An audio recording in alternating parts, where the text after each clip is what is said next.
friend, good morning to all of you and welcome to our channel Gyanodaya कलम शून्य से शिखर तक।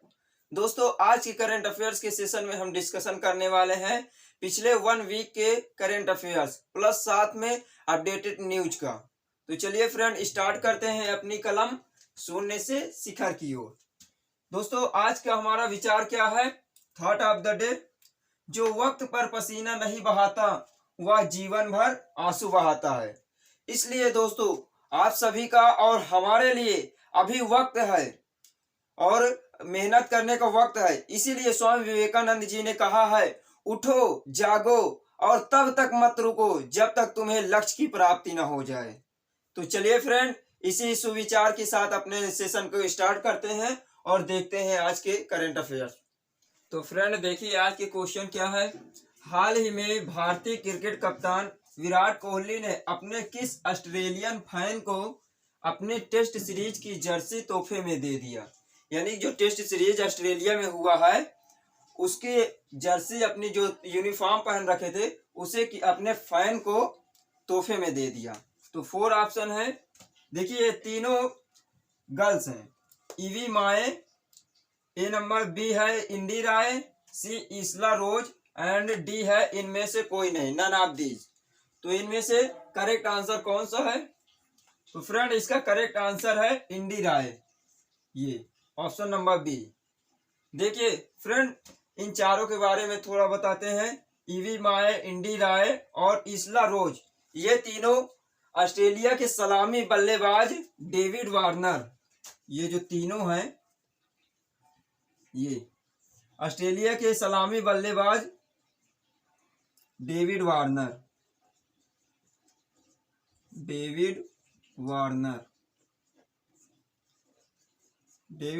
की बेटी हैं ये तीनों।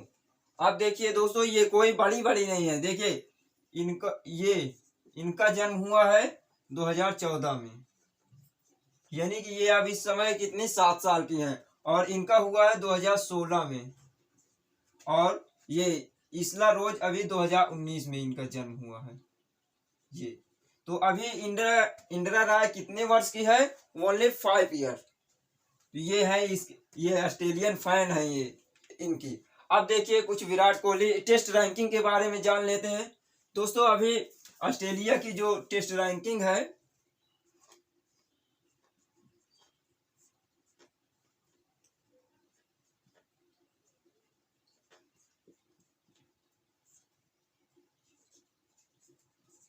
ये टेस्ट रैंकिंग में जो विराट कोहली है, विराट कोहली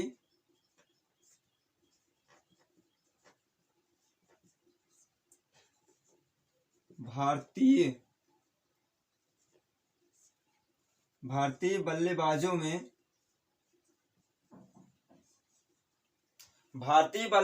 में शीर्ष पर है, यानी कि फर्स्ट नंबर पर भारतीय। यहाँ पे देखिए, इंडियन बल्लेबाजों की बात हो रही है। भारतीय बल्लेबाजों में शीर्ष पे है, और पूरे टेस्ट रैंकिंग में कौन से रैंक पर है? जबकि पूरे टेस्ट रैंकिंग में टेस्ट में चौथी रैंक है, चौथी रैंक है। ये देखिए, चौथी रैंक है। तो फ्रेंड, और देख लेते हैं कुछ प्लेयर्स हैं, इंडियन प्लेयर्स। आईसीसी की जो न्यू टेस्ट रैंकिंग हुई है उसमें चेतेश्वर पुजारा 6वें स्थान पर है, ये एक अंक आगे हुए हैं। और देखिए, अजिंक्य रहाणे 8वें स्थान पे हैं। विकेट कीपर ऋषभ पंत 13वें स्थान पर, जबकि रोहित शर्मा 18वें स्थान पर काबिज है। तो चलिए फ्रेंड, देखते हैं और नेक्स्ट क्वेश्चन। उत्तर प्रदेश के किस जिले में 5 नदियों के संगम से भूमिगत नहर का निर्माण होने जा रहा है? तो देखिए फ्रेंड, 4 ऑप्शन है। ए प्रयागराज जिला, बी मिर्जापुर जिला, सी औरैया जिला और डी रायबरेली। ये उत्तर प्रदेश के 4 जिला है। अभी कहाँ पर 5 नदियों के संगम से, जहाँ 5 नदियां मिलेंगे वहीं से एक भूमिगत यानी अंडरग्राउंड कैनल सिस्टम बनाया जा रहा है। तो इसका करेक्ट आंसर है ऑप्शन नंबर सी, औरैया जिला।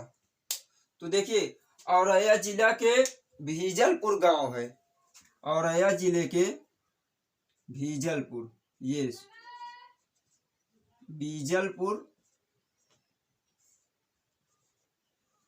बीजलपुर में ये 5 नदियों के संगम से बनाया जा रहा है ये अंडरग्राउंड कैनल सिस्टम। बीजलपुर में 5 नदियों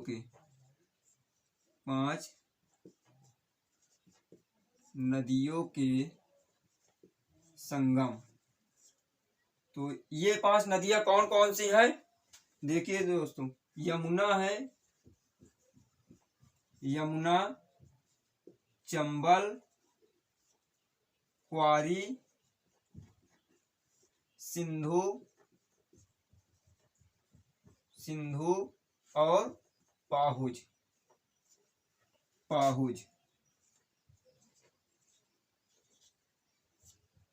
ये 5 नदियां हैं जिनके संगम से बनेगा। देखिए दोस्तों, इनमें 5 नदियों का संगम हुआ है, इसलिए इस प्रोजेक्ट का नाम क्या है? इस परियोजना का नाम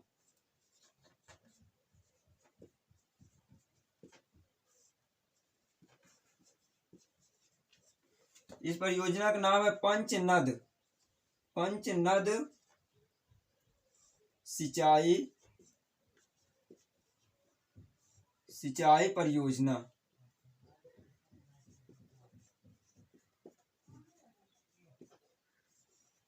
परियोजना। दोस्तों, इसमें इंपॉर्टेंट है इस प्रोजेक्ट का नाम और इसमें कौन कौन नदियों का संगम है, इन 5 नदियों का। और देखिए दोस्तों, इसमें देखिए क्या होगा, इसमें इसी बीजलपुर में ये 10 मीटर ऊंची और 400 मीटर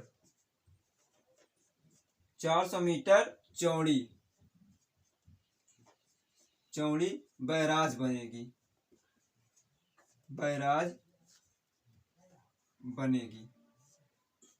क्या होगा इसमें? 10 मीटर ऊंची और 400 मीटर की बैराज बनेगी, जहां पे सारे नदियों का पानी जब इकट्ठा होगा तो वहीं से एक अंडरग्राउंड यानी पाइप द्वारा जमीन के अंदर 1.5 मीटर या उससे अधिक भी नीचे गहराई में क्या होगा, ये 4 मीटर व्यास, 4 फीट व्यास, 4 फीट व्यास या 1200 mm के पाइप लगाया जाएगा। और उसी पाइप के माध्यम से जो पानी होगा किसानों के खेतों तक जुड़ेगा। और उन्हीं ये पाइप जो लगेगा, इसी में से आउटलेट नहरें निकलेंगी, यानी छोटी छोटी नहरों को ज्वाइन किया जाएगा, जो कि किसानों के खेतों तक जाएगी और सिंचाई होगी। और देखिए दोस्तों, इनमें से किन किन जगहों पर ये सिंचाई परियोजना लागू होगी, कहाँ कहाँ इसका पानी जाएगा? 3 है ये, कानपुर देहात, दूसरी जगह कहाँ? जालौन, और तीसरा है औरैया जिला, यानी औरैया में 70,000 हेक्टेयर 70,000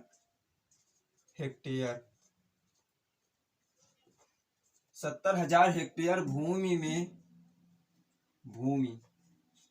की सिंचाई में वृद्धि होगी। तो दोस्तों, इस परियोजना के बनने से 3 गांव में अच्छी तरह से लगभग 70,000 हेक्टेयर भूमि में सिंचाई की वृद्धि होगी और खेती भी अच्छी होगी। कौन कौन से? कानपुर, जालौन, औरैया में। तो फ्रेंड, ये है ये भूमिगत नहर यानी अंडरग्राउंड कैनल सिस्टम। इसमें 5 नदियां हैं और इस परियोजना का सबसे इम्पोर्टेंट नाम, इस परियोजना का नाम है पंचनद सिंचाई परियोजना। तो चलिए फ्रेंड, देखते हैं नेक्स्ट क्वेश्चन। अभी पश्चिम बंगाल में बुद्ध की कितने फीट ऊंची प्रतिमा बनाई जा रही है और इसे किस राज्य में स्थापित किया जाएगा? तो देखिए, बिहार है, कौन से स्टेट में? बिहार, पश्चिम बंगाल, यूपी और एमपी। तो किस राज्य में स्थापित किया जाएगा बुद्ध की? भारत की यह सबसे बड़ी मूर्ति होगी बुद्ध की। तो फ्रेंड, इसका करेक्ट आंसर क्या होगा? इसका करेक्ट आंसर ये होगा ऑप्शन नंबर ए, बिहार में स्थापित की जाएगी। तो देखिए, आप देखते हैं कि यह कितनी ऊंची है। यह मूर्ति 100 फीट की, 100 फीट ऊंची किस चीज की बनेगी? ग्लास फाइबर की। यह ग्लास फाइबर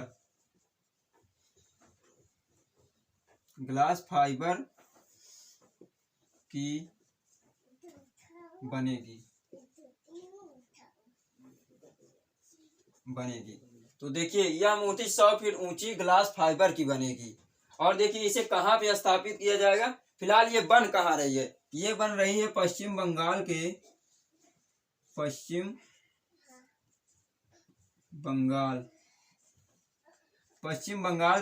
12 नगर। कौन सा? 12 नगर के घोषा, ये 12 नगर के घोषा नारा क्षेत्र के एक मैदान में बन रही है।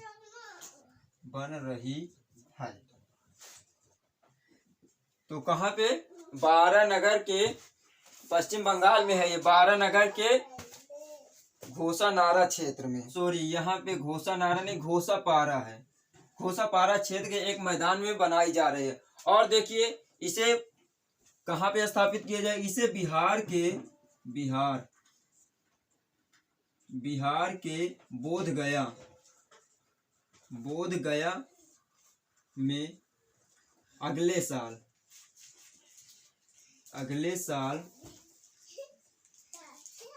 अंतरराष्ट्रीय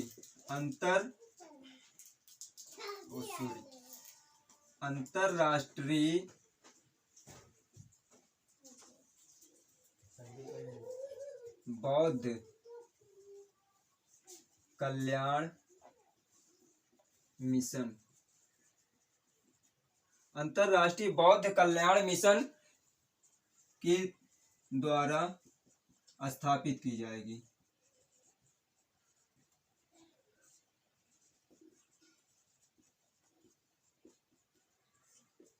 तो ये कि अगले साल स्थापित होगी। अभी बन रही है कहाँ पे? पश्चिम बंगाल के 12 नगर के घोषापारा क्षेत्र में। और अगले साल किस मिशन के तहत? अंतरराष्ट्रीय बौद्ध कल्याण मिशन के तहत इसे स्थापित की जाएगी। और दोस्तों, इसको बना कौन रहा है? इनके कलाकार कौन है?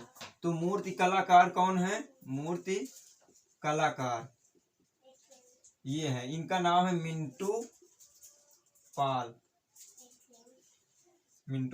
तो दोस्तों, इसका पूरा डिटेल्स ये हो गया। अब इसमें से कहीं से भी कैसे भी घुमा सकता है क्वेश्चन, जैसे कि यह मूर्ति किस चीज की बनी हुई है? तो ये ग्लास फाइबर की बनी हुई है। कहाँ पे बनाई जा रही है और कहाँ स्थापित की जा रही है? तो दोस्तों, कुछ लोग को कंफ्यूजन हो सकता है हमारे स्टूडेंट को कि पश्चिम बंगाल में बन रही है, और शायद है कि पश्चिम बंगाल में ही स्थापित की जाए, क्योंकि ये ऑप्शन जरूर रहेगा। तो ध्यान देना इसका, कहाँ पे? पश्चिम बंगाल में बनाई जा रही है और स्थापित होगी बिहार के बोध गया में। तो चलिए नेक्स्ट देखते हैं। अभी विदेश मंत्रालय ने 1994 बैच के IFS अधिकारी सुदर्शी त्रिपाठी को किस देश में भारत के अगले राजदूत नियुक्त किया है? तो IFS अधिकारी ये सुदर्शी त्रिपाठी को किस देश का अगला राजदूत नियुक्त किया गया, यानी कि एम्बेसडर नियुक्त किया गया किस देश का? 4 ऑप्शन है। अमेरिका में, जापान में, कजाकिस्तान गणराज्य में, या नेपाल के अगले राजदूत नियुक्त किया गया भारत का। तो देखिए फ्रेंड, इसका करेक्ट आंसर क्या होगा? इसका ऑप्शन नंबर सी है, कजाकिस्तान गणराज्य में। अब देखिए, विदेश मंत्रालय यानी फॉरेन मिनिस्ट्री किसके हाथ में है? ये एस जयशंकर प्रसाद के पास। और देखिए ये जो IFS अधिकारी सुदर्शी त्रिपाठी है, ये अभी किस पद पर है? सुदर्शी त्रिपाठी,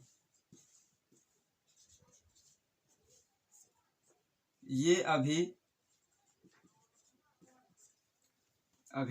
भारतीय संस्कृति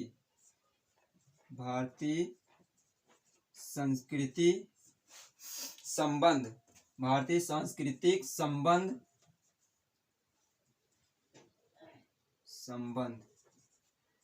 भारतीय संस्कृति संबंध परिषद के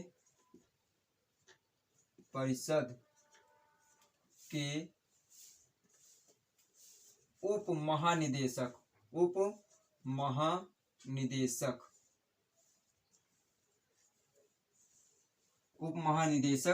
पद पर हैं। तो ये कहाँ अभी भारतीय सांस्कृतिक संबंध परिषद के उप महानिदेशक पद पर हैं। चलिए फ्रेंड देखते हैं क्वेश्चन नंबर 5 एंड लास्ट। दोस्तों इस क्वेश्चन में अभी थोड़ा बफरिंग हो सकती है, इसलिए प्लीज ट्राई टू अंडरस्टैंड, क्योंकि लाइट सिस्टम थोड़ा कहीं से गड़बड़ हो गई है। इसलिए देखिए क्वेश्चन, अभी हाल ही में रूस के किन 2 टेनिस महिला खिलाड़ी को मैच फिक्सिंग के आरोप में आजीवन प्रतिबंध लगा दिया गया है? तो रूस के किन 2 टेनिस खिलाड़ी हैं जिन्हें मैच फिक्सिंग के आरोप में आजीवन प्रतिबंध लगाया गया है? तो 4 ऑप्शन है, मारिया शारापोवा एंड आलिजा मर्दीवा। ऑप्शन नंबर बी है दिनारा साफिना और सोफिया दिमित्रिवा। और तीसरा है आलिजा मर्दीवा और एलेना डेमेंटीवा। और ऑप्शन नंबर डी है आलिजा मर्दीवा और सोफिया दिमित्रिवा। तो ये 4 ऑप्शन है, इनमें से करेक्ट आंसर कौन सा है?